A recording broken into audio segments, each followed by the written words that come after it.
ये जो टॉपिक है ये एसएससी के लिए इम्पोर्टेंट है और सबसे पहले हम पढ़ने जा रहे हैं एसएससी के अंदर हिस्ट्री, जो हम धीरे धीरे कंप्लीट सिलेबस करेंगे।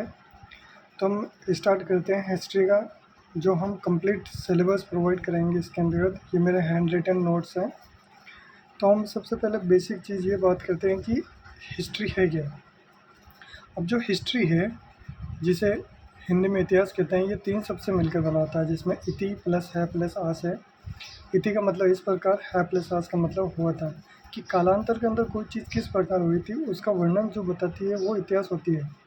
इतिहास जो है ये ग्रीक शब्द हिस्टोरिया से लिया गया है, जिसमें हिस्टोरिया का मीनिंग होता है इंक्वायरी करना या इन्वेस्टिगेशन करना। ठीक है। अब इतिहास के पिता के रूप में किसे जाना जाता है, तो इतिहास के पिता के रूप में हेरोडोटस को जाना जाता है, जो कि यूनान के रहने वाले थे। इनका जन्म जो है वो 484 बीसी पूर्व और मृत्यु इनकी 425 बीसी पूर्व हुई थी। तो इन्हें इतिहास का पिता क्यों कहा जाता है, सबसे मेन चीज़ आती है ये, क्योंकि जो हेरोडोटस है ये इन्होंने एक पुस्तक लिखी थी जिसका नाम है हिस्टोरिका। इस हिस्टोरिका पुस्तक के अंदर इन्होंने भारत और फारस के बीच के संबंधों का वर्णन किया था, जो संबंध कहीं ना कहीं कल्पना पर आधारित है। कोई इसे इनके तथ्यों को सत्य मानता, कोई असत्य मानता। तो जो सिसरो थे, सिसरो ने सर्वप्रथम इन्हें इतिहास का पिता कहा था। सिसरो एक रोमन दार्शनिक भी थे। इसी तरह जैसे विश्व में अंदर इतिहास के पिता के रूप में हेरोडोटस को माना जाता है, उसी तरह भारतीय इतिहास के पिता के रूप में मेगस्थनीज को माना जाता है। जो ये मेगस्थनीज हैं, इनकी एक पुस्तक है जिसका नाम है इंडिका। इस इंडिका पुस्तक के अंदर इन्होंने मौर्यकालीन साम्राज्य का वर्णन, उसके समाज का वर्णन और मौर्य चंद्रगुप्त मौर्य के बारे में उन्होंने वर्णन किया था। और जो मेगस्थनीज है ये एक यूनानी रोमन लेखक थे, जिनको मेगस्थनीज को चंद्रगुप्त मौर्य के दरबार में किसने भेजा था ये तो आपको पता होगा। जिनका नाम था, कौन था वो आप कमेंट में बताएंगे। अब हम बात करते हैं कि इतिहास का विभाजन कैसे हुआ था। अगर हम विश्व दृष्टि पर सबसे पहले इतिहास के विभाजन को देखते हैं तो वो किया था क्रिस्टोफ सेलेरियस ने। उसी तरह इतिहास को हम तीन भागों में बांट सकते हैं, किस आधार पर कि उनके लिखित साक्ष्य अवेलेबल है या नहीं है, उनके साक्ष्य किस तरह से मिल रहे हैं, कौन उनके साक्ष्य को सिद्ध करता है। उस आधार पर इतिहास को हम तीन भागों में बांटते हैं। सबसे पहले हम बात करते हैं, जैसे मान लो हम जो अभी वर्तमान के अंदर पढ़ रहे हैं, जैसे इतिहास, जिसके सबको पता है कि इतिहास को हम प्राचीन भारत, मध्यकालीन भारत और आधुनिक भारत तीन भागों में बांटते हैं। ये जो है प्राचीन भारत, मध्यकालीन, आधुनिक भारत, ये पूर्ण रूप से सिद्ध है, इसलिए इसको इतिहास के दर्शन में रखा गया है। उसी तरह जो इससे इतिहास के पहले का जो काल था उसे हम आदि ऐतिहासिक काल के अंदर रखते हैं, जिसे कहते हैं प्रोटो हिस्टोरिक पीरियड। इस आदि ऐतिहासिक काल के अंतर्गत हमें दो चीज़ों को पढ़ना है, एक तो सिंधु घाटी सभ्यता, एक वैदिक सभ्यता। अब जो ये सिंधु घाटी सभ्यता है, इसके पुरातात्विक साक्ष्य है, इसके लिखित साक्ष्य भी है, लेकिन वो पढ़े नहीं गए हैं। जहाँ बात करते हैं वैदिक सभ्यता की, उसके साहित्यिक साक्ष्य भी है, वही पुरातात्विक साक्ष्य भी है।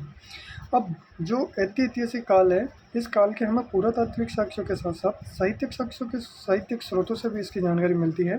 इस कारण इन्हें ऐतिहासिक काल के अंदर रखा गया। वहीं अगर ऐतिहासिक काल के पहले के काल में जाएं तो वो आता प्रागैतिहासिक काल, जिसे हम कहते हैं प्री हिस्टोरिक पीरियड।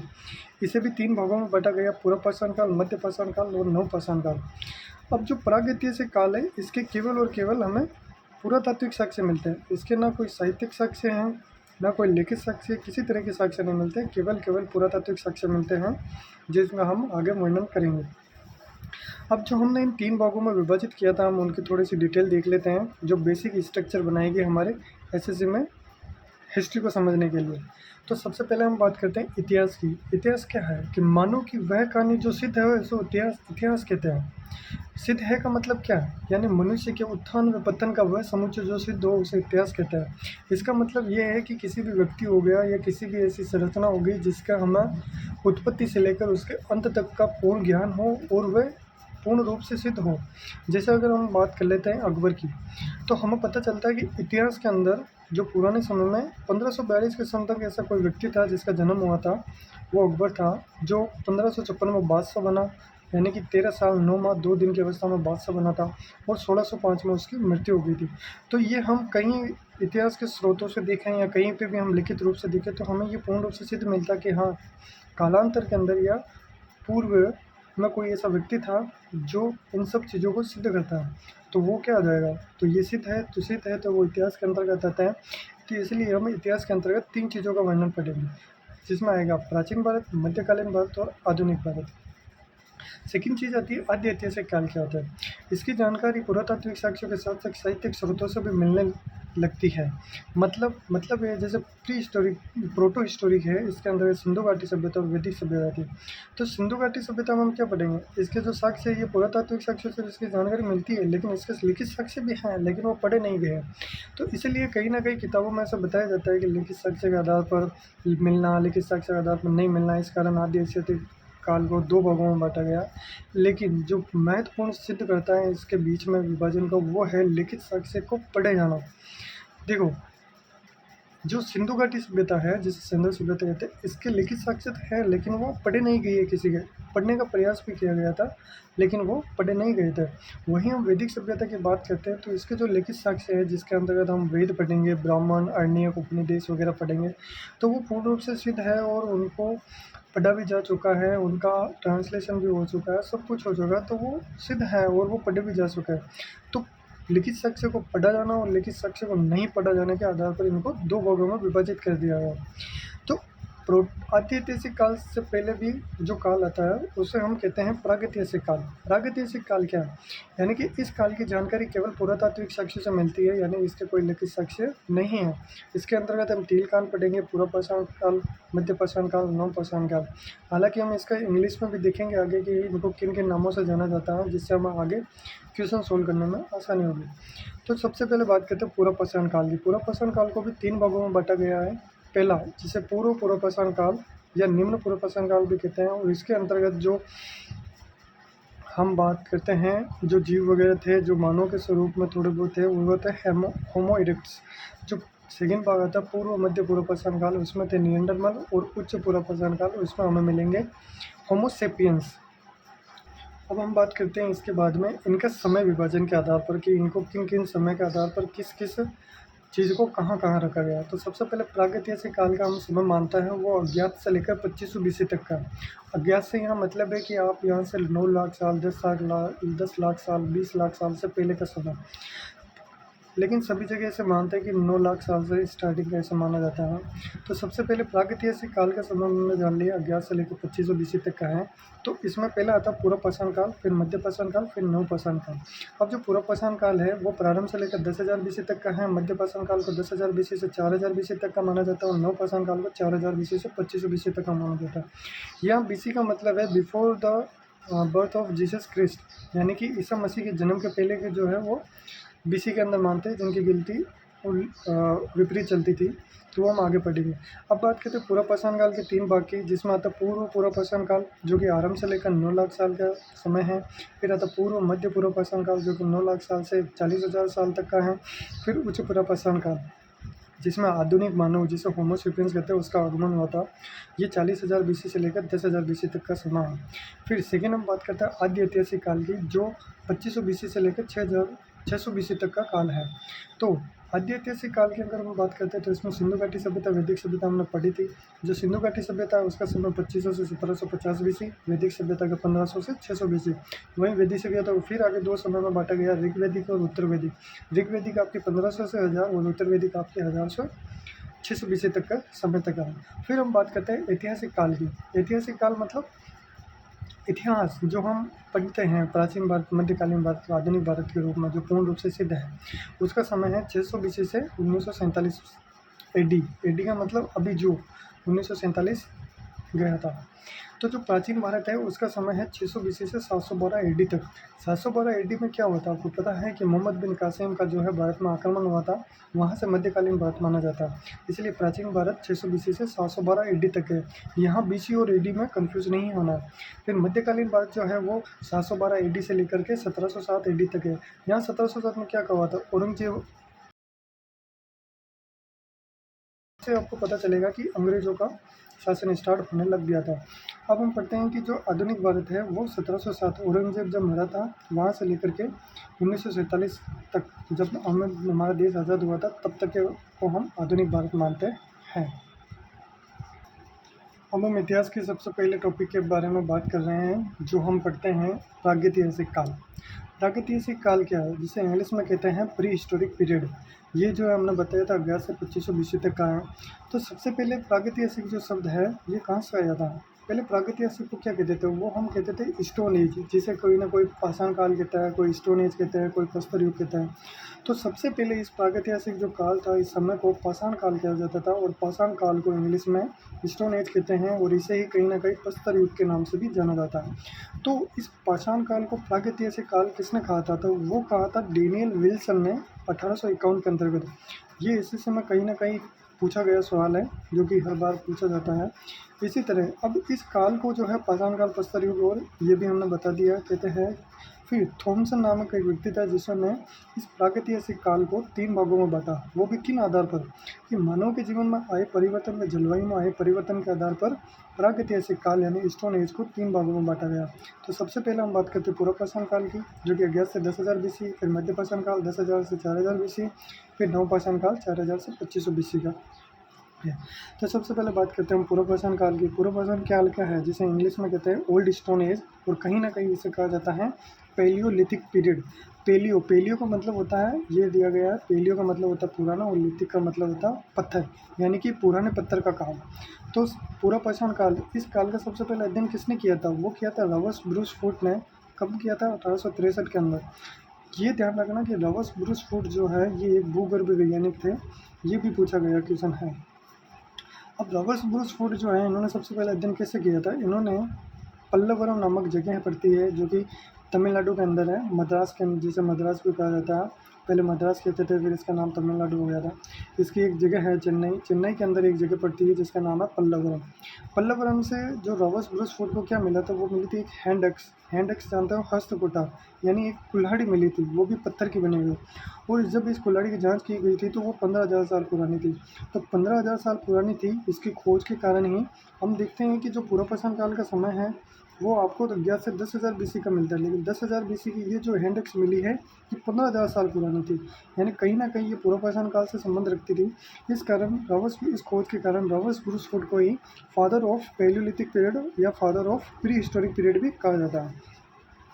आगे हम बात करते हैं कि इस काल का सबसे पुराना स्थल कौन सा है, जो कि हम बात करते हैं पूर्व पाषाण काल जो है इसका सबसे पुराना स्थल कौन सा मिलेगा हमें? वो मिलता है बोरी, जो कहाँ पर था? महाराष्ट्र में, और ये नर्मदा नदी घाटी के तट पर है। इस काल को आर्कटिक का काल या खाद्य संग्रह का भी काल भी कहा जाता है, क्योंकि इस समय जो मानव का स्वरूप था, वो जो शिकार करता था, शिकार करने के बाद जो मांस या कुछ भी उसका टुकड़ा बच जाता था, जो वो खा नहीं पाते थे, उनका पेट भर जाता, वो उनको गुफा में सुरक्षित कर लेते, इसलिए इन्हें खाद्य संग्रह का काल भी कहा जाता है। शिकार पर अल्प ज्ञान था, कच्चा मांस खाते थे वो, और पेबुल पत्थर का उपयोग उड़ा था हमने, तो मैंने बताया था कि पूर्व पाषाण काल को 3 भागों में बांटा गया है। वहीं हम इन तीनों भागों का अध्ययन कर लेते हैं। सबसे पहले बात करते हैं पूर्व पाषाण काल जो है, उस काल को 3 भागों में बांटा गया है। सबसे पहला था पूर्व पाषाण काल, पूर्व पाषाण काल, या जिसे निम्न पूर्व पाषाण काल भी कहते हैं। और अगर इसे पूछ लिया जाता है संस्कृति, ठीक है, और इस समय जो मानव पाया जाता था वो था होमो इरेक्ट्स। और पूर्व पाषाण काल का समय कितना है? प्रारंभ से लेकर 9 लाख साल तक का, ठीक है। इस काल का जो मानव था वो क्वार्टरजाइट पत्थर का उपयोग करता था। अब क्वार्टरजाइट पत्थर जो था ये पूर्व पाषाण काल में, मध्य पाषाण काल में, नव पाषाण काल में सब जगह मिलता है। मध्य पाषाण काल में हम देखेंगे कि जो क्वार्टरजाइट पत्थर था उसके छोटे छोटे औजार बनते थे। अभी जो इस क्वार्टरजाइट पत्थर है इसके बड़े बड़े औजार बन गए। इस काल के अंतर्गत दो उपकरणों को 2 भागों में बांटा गया। पहला जिसे बोलते हैं चॉपर एंड चॉपिंग, जो कि पेबुल संस्कृति से संबंध रखता है। दूसरा हैंड एक्स संस्कृति, और ये मद्रास संस्कृति से संबंध रखती है। तो चॉपर एंड चॉपिंग का साक्ष्य करता है, जैसे मान लो कि ये पत्थर है, अगर मैं पत्थर को इस दोनों साइड से तेज कर दूँ धार दी के, तो ये हो जाएगा चापर। और अगर मैं एक साइड से इसके तेज कर देते और इसके साइड को, और दूसरी साइड में इसे पकड़ने के लिए रख देता, तो ये हो जाएगा चॉपिंग। तो इस संस्कृति के उपकरण के साक्ष्य जो है वो पाकिस्तान के पंजाब प्रांत की सोहन कहते हैं। वहीं हम हैंड एक्स संस्कृति की बात करते हैं तो इसके उपकरण सर्वप्रथम मद्रास, चेन्नई के समीप बादमदुराई तथा अतिरम ककम से प्राप्त हुआ है। इसे मद्रास संस्कृति भी कहते हैं। तो हम बात करते हैं सर्वप्रथम आग के साक्ष्य इसी काल से प्राप्त हुए। इसी काल से मतलब क्या है हमारा, कि पूर्व पाषाण काल। अब एग्जाम में पूर्व पाषाण काल में पता है कि पूर्व पाषाण काल किसमें पड़ता है, पूर्व पाषाण काल में। तो आग के जो साक्ष्य है वो कहाँ से मिले, वो मिले हैं चीन की चाउ जो गुजिन गुफा से। अब देखो, मानव ने जो है आग जलाना कब सीखा था, वो पूर्व पाषाण काल में भी सीखा था, और आग का प्रयोग करना नव पाषाण काल में सीखा था। ठीक है। अगली चीज़ बात करते हैं कि निम्न पूर्व पाषाण कालीन स्थल यानी कि पूर्व पाषाण कालीन स्थल कौन सा, सिंहावल और सिंगला। इस काल की संस्कृति को सल्क संस्कृति कहते हैं। इस काल की संस्कृति हमें दो चीज़ें यानी सोहन नदी घाटी, जो कि हमने बता दिया कि पाकिस्तान के अंदर पड़ती है, और ये सतलज की सहायक नदी यहाँ से चांपारण चौकिंग के साइड से मिले हैं। दूसरी बेलन नदी घाटी। अब ये बेलन नदी घाटी कहाँ से पड़ती है, ये है जो है ये उत्तर प्रदेश के 3 जिलों से होकर प्रयागराज जगह है, जिसे हम इलाहाबाद भी कहते थे पहले। इसकी एक साइट है जिसका नाम है लोहे दा नाला। लोहे दा नाला साइट से मातृ देवी की प्रतिमा मिली है, वो भी हड्डी से बनी हुई। तो कहीं ना कहीं ये इम्पोर्टेंट है कि पाषाण काल के अंतर्गत हड्डी से बनी हुई मातृ देवी की प्रतिमा कहाँ से मिली है। तो कहीं ना कहीं मातृ देवी जो हड्डी से बनी हुई प्रतिमा मिली है, ये कहीं ना कहीं इंपॉर्टेंट क्वेश्चन बनता है कि ये किस नदी घाटी से मिली है। तो बेलन नदी घाटी से मिली है, और कहाँ मिली है, तो प्रयागराज इलाहाबाद में मिली है। और अगर साइड का नाम पूछ लेते हैं तो वह लोहेदा नाला। अब ये जो मातृ देवी की प्रतिमा है, ये आप देखेंगे इससे अगले वाले के अंदर मिलती है। तो ये मैंने यहीं पे लिख दिया था, इसको आप अपने हिसाब से एडजस्ट कर लेना कि ये उच्च पूर्व पाषाण कालीन है। मातृ देवी की प्रतिमा लोहेदा नाला से मिली है। अब देखो, जो पूर्व पाषाण काल बताया था, इस काल का मानव जो है वो बर्बर था, असभ्य था, जीवन अस्थिर था, नदी और घाटियों में रहता था। नदी घाटी में रहने का मतलब क्या है कि यहाँ से इनको पानी आसानी से मिल जाता था, और जो जीव पानी पीने आते थे उनको वो शिकार कर लेते थे और अपना भोजन की भी पूर्ति कर लेते हैं। फिर उसके बाद में हम बात करते हैं मध्य पूर्व पाषाण काल। ये जो है पूर्व पाषाण काल का ही दूसरा भाग है, मध्य पूर्व पाषाण काल। ठीक है। ये जो है 9 लाख साल से लेकर के 40,000 साल तक का है। इसे फलक संस्कृति भी कहते हैं। इसके अंदर जो मानव था वो है नियंडरमन, ये द्वीप में। अब यहाँ हम पढ़ते हैं कि नर्मदा नदी घाटी, यहाँ संस्कृति कैसे मिली है। फलक संस्कृति है तो नर्मदा नदी घाटी जो मध्य प्रदेश के अंदर बहती है, टेंट है। पहला है हथनोरा, दूसरा है भीमबेटका। हथनोरा जो है 5 दिसंबर 1982 को ये सीहोर में पड़ता है। अब हथनोरा इंपॉर्टेंट इसलिए है कि सर्वप्रथम मानव का साक्ष्य यहाँ से, जो कि होमो इरेक्टस की थी, ये मिली है ह्यूमन स्कल। ये मानव जीवाश्म में पूर्व पाषाण कालीन औजारों के साथ स्वस्थान मानव भी पाया गया है, यानी कि यहाँ से मानव तो पाया गया है, उसके साथ साथ इसके औजार भी पाए। भीमबेटका ये मध्य प्रदेश के रायसेन जिले के अंदर पड़ती है, जो कि विंध्याचल रेंज के में स्थित है। और एक चीज़ है ना, ये भीमबेटका जो है ये किस अभयारण्य के पास पड़ती है, तो ये रातापानी वन्य जीव अभयारण्य के अंतर्गत पड़ती है। इसकी खोज जो है ये 1957 से 1958 के बीच हुई थी। खोजकर्ता कौन है इसके, विष्णु श्रीधर वाकेडकर, इनका नाम है विष्णु श्रीधर वाकेडकर। ये सेल चित्रकारी के लिए प्रसिद्ध है, जो कि रॉक पेंटिंग कहलाती है इंग्लिश के अंदर।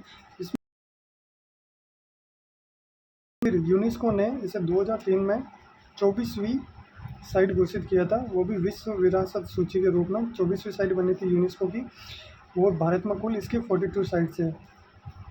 अब हम बात करते हैं कि इस काल के अंदर क्वार्टजाइट पत्थर के स्थान पर जेस्पर, चर्ट, फ्लिंट का प्रयोग करने लग गए थे। फलक उपकरणों की अधिकता के कारण इस काल को फलक संस्कृति कहते हैं। और इस काल में सोहन नदी घाटी, हम पढ़ा, सोहन नदी घाटी पाकिस्तान के अंदर पड़ती थी। बेलन नदी घाटी आपको पता है कि यूपी के अंदर पड़ती है। नर्मदा नदी घाटी एमपी के अंदर पड़ती है। तुंगभद्रा नदी घाटी जो कि कहीं ना कहीं कृष्ण घाटी से संबंधित है। ये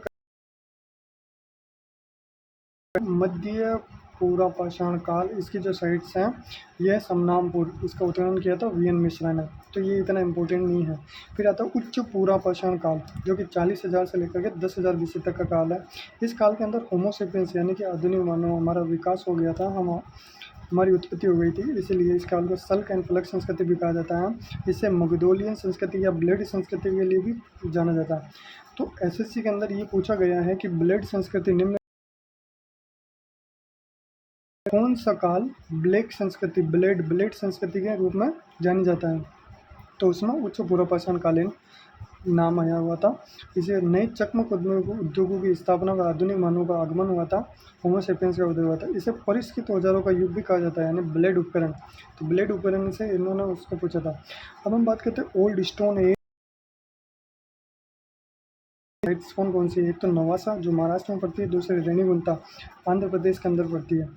सेकंड आता है चित्रित शिलालेखों की सबसे बड़ी मेखला जोरा भीमबेटका, जो कि पाषाण उपकरण निर्माण के अंदर इस्लामपुर है, वो कर्नाटक के अंदर पड़ता है। अगला आता है मध्यपाषाण काल, जिसे मिडिल स्टोन एज भी कहते हैं। मिडिल स्टोन एज को मीसोलिथिक पीरियड भी कहा जाता है। मीजो यानी आता है मिडिल, और लिथिक यानी पत्थर। मध्यपाषाण काल क्वार्टरजाइट पत्थर का उपयोग जो भी माइक्रोलिथ के रूप में किया गया था। इस काल का जो समय है वो 10,000 BC से 4,000 BC तक का है। सबसे पहले मध्यपाषाण काल की जो जानकारी है वो दी थी 1867 के अंतर्गत CL कार्लाइल ने, और इस काल की जानकारी दी। इसका इन्हें फादर ऑफ मेसोलिथिक पीरियड भी कहा जाता है। लघुपाषाण उपकरण प्राप्त हुआ, ये भी कहाँ से, विंध्याचल रेंज में। इस कारण इसे काल को लघुपाषाण काल भी कहा जाता है। परिवर्तन, इस काल में परिवर्तन है क्यों, क्योंकि जो मध्यपाषाण काल है ये पूर्वपाषाण काल और नवपाषाण काल के बीच का काल है, इसलिए इसमें कुछ सकारात्मक परिवर्तन है। सकारात्मक परिवर्तन मतलब यहाँ जलवायु परिवर्तन हुई, जलवायु परिवर्तन, आर्द्रता, तापमान ये बढ़ा। ठीक है, इस बढ़ने का कारण क्या हुआ कि मैदान वगैरह साफ हुए, लोगों को ज़मीन वगैरह से दिखी, मैदान दिखे, तो वो धीरे धीरे पशुपालन की ओर अग्रसर हुए। तो ये एक दिन का समय नहीं है, ये 10,000 से BC से 4,000 BC का लगभग 6,000 साल का समय है, जो कि धीरे धीरे परिवर्तन हुआ। इस काल के अंदर जो मानव था उसमें शिकार का पूर्ण ज्ञान हो गया था, तीर कमान का प्रयोग करने लग गए थे, बर्तन बनाना सीखा, और बर्तन का साक्ष्य जो है, बर्तन को मृत्युबांड कहा जाता है, मिट्टी के बर्तन को। इसका साक्ष्य इलाहाबाद से मिला है, जो कि प्रयागराज, पहले प्रयागराज के रूप में है, यूपी के अंदर पड़ता है। पशुपालन का साक्ष्य मिला है, पशुपालन का साक्ष्य जो है आदमगढ़ से मिला है। आदमगढ़ जो है होशंगाबाद में पड़ता है, जो कि मध्य प्रदेश के अंदर है। पालतू पशु के रूप में जो कुत्ते का साक्ष्य है वो कहाँ से मिला, वो मिला है बागोर से। बागोर कहाँ स्थित है, ये राजस्थान के भीलवाड़ा जिले के अंदर स्थित है, कुटारी नदी के पास, और ये मध्यपाषाण काल का सबसे बड़ा स्थल है। मानव अंत्येष्टि विधि से परिचित था, हो गया था यहाँ पर कि जो शव थे उन शव को ये दफनाने लग गए थे। मध्यपाषाण काल के स्थल जो है मध्य प्रदेश में आदमगढ़, भीमबेटका, बोधौर, और राजस्थान में बागौर। मध्यपाषाण काल में शवों को दफनाने की प्रथा प्रारंभ हुई। अगली हम बात करते हैं। अब देखो मध्यपाषाण काल की साइट्स, उत्तर प्रदेश में आता है महदा या महदाद के नाम से जाना जाता है, जो कि प्रतापगढ़ यूपी में पड़ता है। यहाँ से युगल सावधान मिला, पैर स्केलेटन मिला, मेल और फीमेल का। यहाँ 24 तो अकेले स्केलेटन मिले, और एक पैर के रूप में कुल 26 स्केलेटन मिले, और हड्डी के आभूषण जो है यहीं से प्राप्त हुआ। दूसरा मिलता है लखया, लखया से 17 नरकंकाल मिला। दमदमा, दमदमा से जो ये इंपॉर्टेंट साइट है, यहाँ से एक ही कब्र में 3 समाधि मिला है, और 41 मानव समाधान सबसे ज़्यादा यहीं से मिला। तो अगर ये पूछ ले कि जो मध्यपाषाण काल में सबसे ज़्यादा मानव समाधान कहाँ से मिला है, तो वो दमदमा से मिला है। फिर लंगड़ा जो गुजरात की साइड है, यहाँ से 17 नरकंकाल मिला है। हम बात करते हैं राग का टीला कहते हैं वो झलगली, ये पड़ता है कर्नाटक में, कुचाई ओडिशा के अंदर, टेरी तमिलनाडु के अंदर, बीरबानपुर पश्चिम बंगाल के अंदर। और मध्यपाषाण काल इस संदर्भ में वन्य दान का प्रमाण कहाँ से मिला, वो मिला चौपानी मांडो से। चौपानी मांडो कहाँ से पड़ता है, इलाहाबाद यूपी के अंदर पड़ता है। फिर आता है नवपाषाण काल। नवपाषाण काल न्यू स्टोन एज कहते हैं, न्यूलिथिक एज कहलाता है। न्यू यानी न्यू, लिथिक यानी पत्थर, न्यू या पत्थर का काल। इस शब्द का प्रयोग जॉन लिबाल ने इसको नाम दिया था। भारत में नवपाषाण काल में संबंध में पुरातात्विक खोज प्रारंभ किसने की थी, वो की थी डॉक्टर प्राइम रोज ने 1842 के अंदर। इन्होंने क्या किया था, इन्होंने कर्नाटक के लिंगसुगुर के अंदर नवपाषाणिक उपकरण खोजा है। लिंगसुगुर जो है ये नवपाषाण काल का प्रथम स्थल है। फिर 1860 में लो मुसूरिया, कहीं ना कहीं इनका नाम जो है लेमन सूरियन भी मिलता है। इन्होंने टोंस नदी घाटी से उपकरण की थी। 1865 में जॉन लुबान ने अपनी पत्रिका जिसे प्री हिस्टोरिक टाइम्स की में इसकी जानकारी दी, वो न्यूलिथिक रिवोल्यूशन शब्द का प्रयोग किया। वी गॉर्डन चाइल्ड ने नवपाषाणी चरण को नवपाषाणी क्रांति भी कहा। हम लोग बात करते हैं मछली पकड़ने का कांटा। मछली पकड़ने का कांटा जो है वो जलीलपुर पाकिस्तान से मिला है। आग का प्रयोग, अब यही एक चीज़ समझने का बात करते हैं कि अगर पूछ ले कि पूर्वपाषाण काल के अंदर मछली पकड़ने का कांटा कहाँ से मिला, तो वो मिलना है सिंधु घाटी सभ्यता में। मछली पकड़ने के कांटे की बात करते हैं वो मिली है लोथल से। आग का प्रयोग, आग जलाने, हमने बताया था कि आग का ज्ञान इनको पूर्वपाषाण काल में हो गया था, लेकिन आग का प्रयोग नवपाषाण काल में हुआ। तो कहीं ना कहीं जो ये पूर्वपाषाण काल जो या आग का इनको ज्ञान था, लेकिन उपयोग नहीं पता था। नवपाषाण काल में उपयोग पता है, तो ये अंदर, लेकिन उसका उपयोग नहीं पता। अब आग का उपयोग पता है, तो इसलिए वो जलाने लग गए, फिर खाना इसमें पकाने लग गए। तो अंधकार से उजाले की ओर एक तरह से रिवोल्यूशन ही है, क्रांति है, इसलिए नवपाषाणी क्रांति का नाम दिया गया। नवपाषाण के अंदर पहिए का आविष्कार हो गया था, और कृषि प्रारंभ हो गई थी। कृषि का जो आविष्कार हुआ था उसका साक्ष्य मिलता है मेहरगढ़ से। मेहरगढ़ जो साइट है ये सिंधु घाटी सभ्यता और पूर्वपाषाण काल के बीच का काल है। नवपाषाण काल के बीच का काल है, सॉरी पूर्वपाषाण काल नहीं है। अब जो मेरठ है ये बलूचिस्तान में पड़ता है। बलूचिस्तान पाकिस्तान का एक प्रांत है। यहाँ से पालतू पशु के रूप में भैंस का भी साक्ष्य मिला है। मेरठ से गेहूँ की 3 फसल की खेती, जौ की 2 किस्मों की खेती, कच्ची ईंटों का आयताकार मकान और प्राचीनतम स्थायी जीवन का साक्ष्य मिला है। मेरठ की खोज जो है वो 1974 के अंदर जीन फ्रेंकोइस जोरिंग जो कि फ्रांसीसी उन्होंने की थी। वहीं अगर भारत में अगर बात करें कृषि का साक्ष्य वो मिलता है कोल्डियावा से, जो प्रयागराज में पड़ता है। यहाँ से ये बेलन नदी घाटी के तट पर है और यहाँ से धान की भूसी के साक्ष्य मिला है। धान की भूसी मतलब चावल का छिलका। आधुनिक खोज कृषि का सबसे प्राचीन, इस काल के लोग पत्थर के फुलेदार औजारों का उपयोग करते थे, ज़्यादातर कुल्हाड़ियाँ। शवों को जलाने की प्रथा प्रारंभ हुई। शिल्प का प्रयोग बर्तनों को सजाने के लिए स्थायी आवास शुरू हुआ, जो कि एक इम्पोर्टेंट है। नवपाषाण काल के प्रमुख स्थल, सबसे पहले कश्मीर की बात करते हैं, जो कि झेलम नदी घाटी के अंदर जो स्थल है, यहाँ से गर्तावास के साक्ष्य मिल रहे हैं गड्ढा करके। 2 एक है तो गुप्त ब्रूज होम इम्पोर्टेंट है। ब्रूज होम इसकी खोज जो है 1935 में डी टेरा और पीटरसन ने की थी। श्रीनगर से 16 किलोमीटर दूर है। माली के साथ कुत्ते के साक्ष्य, फसल काटने का आयताकार पाषाण उपकरण और हार्वेस्टर, जिसे हार्वेस्टर जो उपकरण था उसके साक्ष्य मिला है। और ब्रूज होम से जो है मानव के साथ संवाद यानी समाधान के साक्ष्य मिला है। यहाँ से हमें 2 प्रश्न बनते हैं कि अगर पाषाण काल के अंदर मालिक के साथ कुत्ते का साक्ष्य है वो तो मिला ब्रूजोम से, वही सिंधु घाटी सभ्यता में मालिक के साथ कुत्ते का साक्ष्य मिला है रोपट से। ठीक है। वल्लरी, वल्लरी जो है ये कर्नाटक के अंदर पड़ता है, यानी वल्लरी के अंदर एक स्थल है संगनकुलु। ठीक है। ब्रूजोम के जो लोग हैं वो धूसर मूर्त पांडों का प्रयोग करते थे। धूसर मूर्त पांड मतलब धूसर मिट्टी के बर्तनों का उपयोग करते थे। वहीं नवपाषाणी काल के अन्य साइट्स कौन सी है, जैसे चिरान, चिरान बिहार में मिला है। हड्डी के उपकरण यानी कि हिरन के सींग से बना हुआ है। दूसरा दाऊजली सारूतारू, ये इंपॉर्टेंट है क्योंकि ये अधिकतर पूछे जाते हैं। दाऊजली सारूतारू नवपाषाण काल की साइट से, ये किस राज्य की है, असम की है। पिकलियल हल्लूर, या पिकलियल का मतलब होता है शंख का ढेर। पिकलियल और हल्लूर कर्नाटक की साइड से। पीएमपल्ली, यहाँ से कपड़े निर्माण का साक्ष्य मिला है, तमिलनाडु। और जो कर्नाटक के अन्य साइट्स हैं उसमें मास्की, ब्रह्मगिरी, कोडेक्कल, टी नरसिंहपुर, नरसीपुर और टेगलकोट भी मिलता है। फिर आता है ताम्रपाषाण काल, जिसे चारकोलिथिक एज भी कहा जाता है, कॉपर स्टोन एज। ये जो है ये 3 भागों में बांटा गया है। पूर्व हड़प्पा युग जो कि 3500 से 2500, हड़प्पा युग 2500 से 1750 और हड़प्पा के बाद का युग बीसी के अंदर पड़ता है। ताम्रपाषाण काल में ये नवपाषाण काल के बाद का काल है। यहाँ ये काल सिंधु घाटी सभ्यता से मिलता जुलता है। तांबे की खोज हुई थी अतिरम ककम से, चेन्नई में पड़ता है ये, तमिलनाडु। ज़्यादा तांबे की लड़ी तो विलियम किंग ने खोजी थी। सबसे पहले जो है धातु जो मानव को प्रयोग की थी तो वो थी तांबा। और मिश्र धातु की बात करते हैं, फर्स्ट एलॉय तो वो थी मिली थी वैदिक काल के अंदर। साक्ष्य उत्तर वैदिक काल में मिला था, अंतर्जिगेड़ा हेटा यूपी से। ठीक है। भारत में पहली बार ग्रामीण सभ्यता की स्थापना कब हुई थी, वो हुई थी ताम्रपाषाण काल के अंतर्गत। अगले हम बात करते हैं कि प्रमुख संस्कृतियाँ। गणेश्वर संस्कृति जो है ये राजस्थान की है। आर्ट संस्कृति राजस्थान की है और बलातान संस्कृति भी राजस्थान की है। टोली संस्कृति है, ये दोनों ही मध्य प्रदेश की है। और दिन कायता संस्कृति और नवदा टोली संस्कृति, इन दोनों को सम्मिलित रूप से किस